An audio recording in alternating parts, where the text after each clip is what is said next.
नमस्कार, मैं जनवक्ता शुभ गौतम और बड़ी खबर यह है कि डोनाल्ड ट्रंप जो यूएस के राष्ट्रपति हैं उन्होंने एक बयान दिया जिसके बाद लोगों में खलबली मची और खासकर चीन के अंदर खलबली मच गई, क्योंकि डोनाल्ड ट्रंप ने ये कहा था कि प्रधानमंत्री मोदी का जो मूड है वो चीन को लेकर ठीक नहीं है, यानी कि वो गुस्से में है।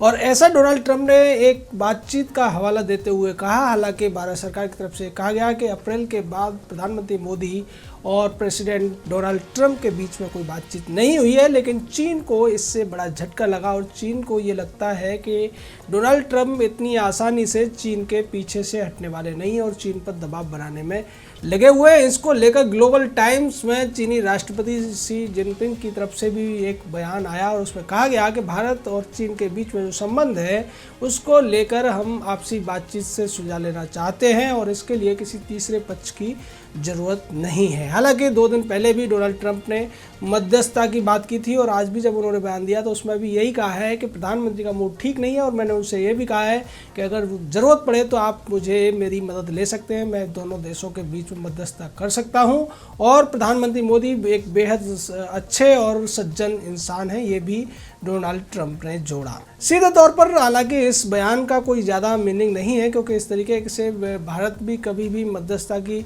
ज़रूरत नहीं महसूस करता है, लेकिन इसका जो दबाव है चीनी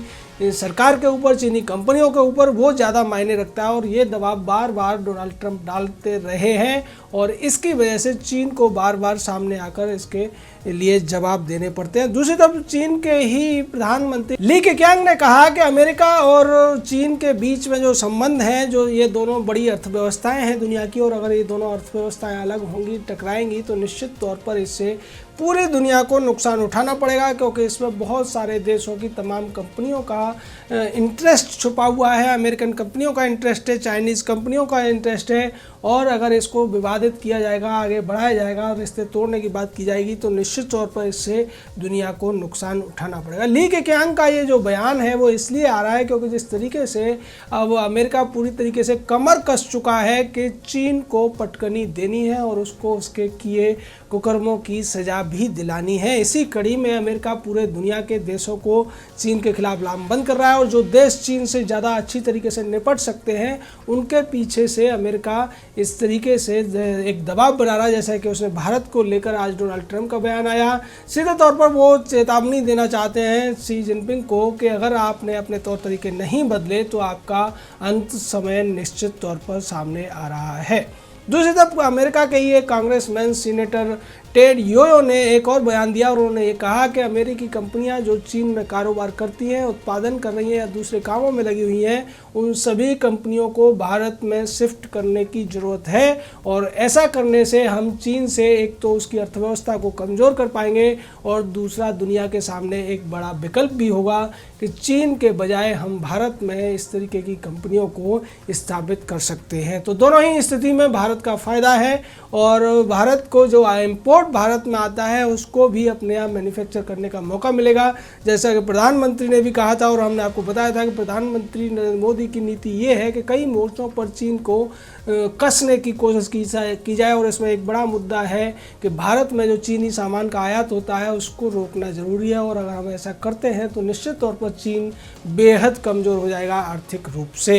क्योंकि कोई भी युद्ध आर्थिक रूप से ही लड़ा जा सकता है। हालांकि युद्ध सेनाएं लड़ती हैं, हवाई जहाज़ से लेकर तोप लड़ते हैं, लेकिन इन सब को चलाने के लिए अर्थ की ज़रूरत होती है और अर्थ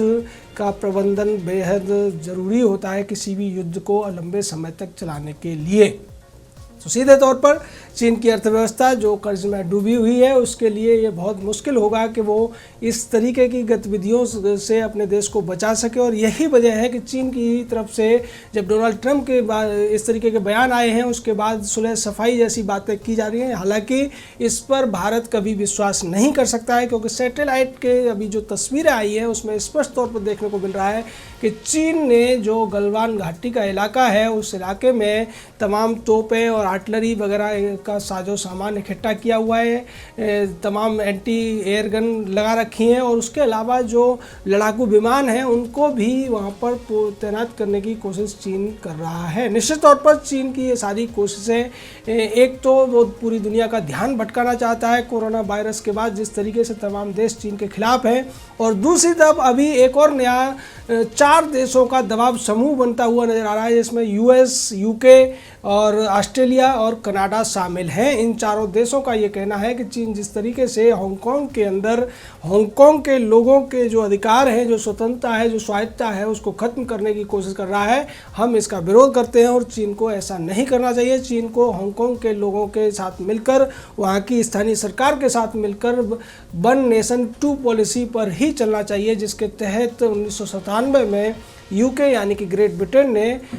हांगकांग को चीन को सौंपा था, लेकिन शर्त यही थी कि हांगकांग के लोगों की अपनी स्वायत्तता होगी, उनके ऊपर चीनी कानून एक हद तक लागू होंगे, उससे ज़्यादा नहीं। तो सीधे तौर पर ये अमेरिका का जो दबाव है 4 देश, इसके साथ साथ इस तरीके से जर्मनी का भी बयान आया है कि यूरोपियन यूनियन भी इस मामले में चीन से ये अपेक्षा करता है कि वो हांगकांग में अपनी स्थिति को ज़्यादा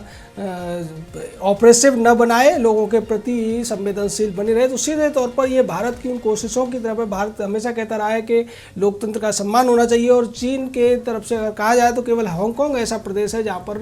थोड़ा बहुत लोकतंत्र बचा हुआ है। ताइवान हालांकि अलग देश है, तमाम दुनिया के देश उसको अलग मानते हैं और यही वजह है कि चीन एक तरफ भारत को गीदड़ भभकी दे रहा है, मक्कारी करने की कोशिश कर रहा है, दूसरी तरफ उसे डर भी है कि अगर भारत ने युद्ध जैसे हालात में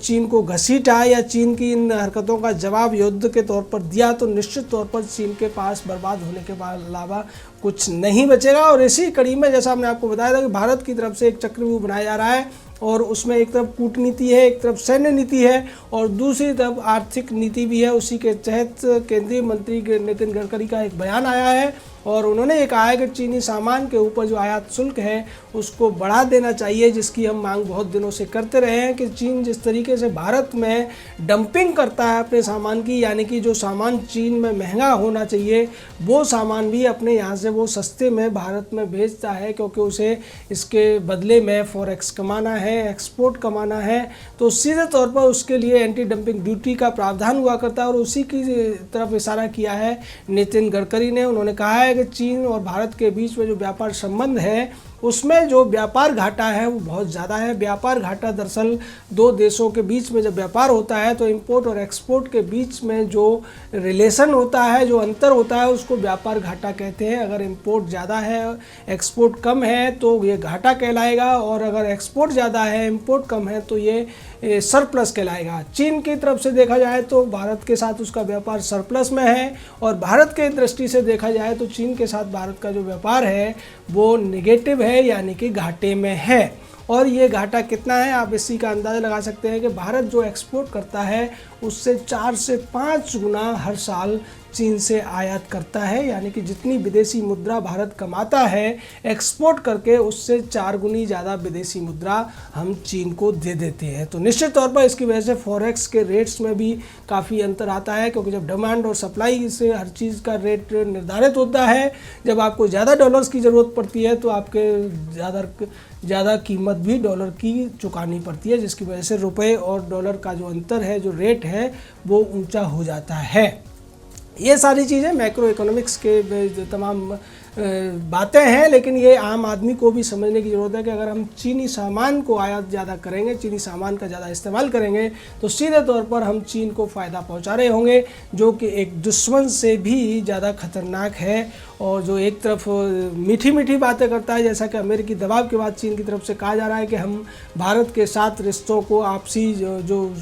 बातचीत है उससे सुलझाने में ही विश्वास करते हैं। भारत की तरफ से भी कहा गया और इसको लेकर जिस तरीके से गलवान घाटी का जो तनाव रहा उसको लेकर अब तक 6 से 7 दौर की बातचीत आर्मी कमांडर्स के बीच में हुई, लेकिन चीन चूँकि पीछे नहीं हट रहा है, इसलिए भारतीय सेना भी इस बात को अभी पूरी तरह से आश्वस्त नहीं हो सकती कि चीन जो कुछ कह रहा है या उसके जो ग्लोबल टाइम्स नाम का सरकारी अखबार है उसको छापने की कोशिश की जा रही है, उस पर विश्वास किया जा सकता है। चीन एक और चीज़ है कि जो मैकमोहन रेखा एक बनी थी तिब्बत और भारत की सीमा के बीच में, उसको नहीं मानता है और इसी वजह से वो जो